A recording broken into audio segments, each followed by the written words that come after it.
Civilians often underestimate that the essential infantry job, including the actual act of firing a rifle, is only about 1% of the job. The vast majority of time is dedicated to the mundane but vital work of pulling logistics, building and working on bunkers, training, drilling and patrolling, or simply sitting down and being bored as artillery hits you.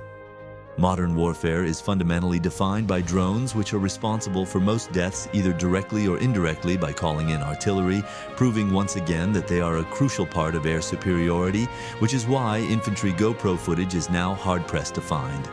The front lines themselves are not solid, but rather consist of pockets of bunkers, sometimes kilometers apart, enabling patrols to slip through the cracks and find themselves deep in enemy territory without realizing it. When artillery does strike, survival is almost always luck, and if a soldier returns from a mission, it is often viewed as nothing short of a miracle. Furthermore, deaths are not usually quick, as people often die very slowly.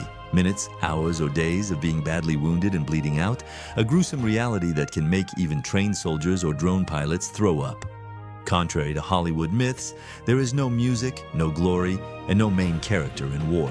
It is just panic, and the idea that riflemen are stupid is absolutely false, as they must process complex skills like ballistics, communication, dispersion, and patrolling techniques, often coming from rich and affluent backgrounds and professional careers such as being jewelers, kindergarten teachers, movie directors, or sheriffs.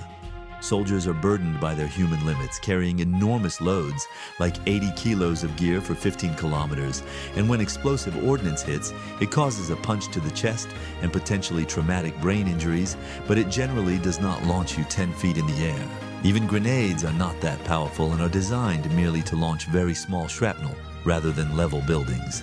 Finally, the cost of conflict is overwhelming. War eats everything, not just soldiers' lives, but also economies, families, and future generations. As entire towns are erased, infrastructure is destroyed, and farmland is mined, meaning society is ripped apart, and civilians should remain cautious, remembering that many veterans lie and should ask for credentials when a story is important, though the word of those who do not embellish should be trusted, as the true heroes rarely take a video of what they are doing.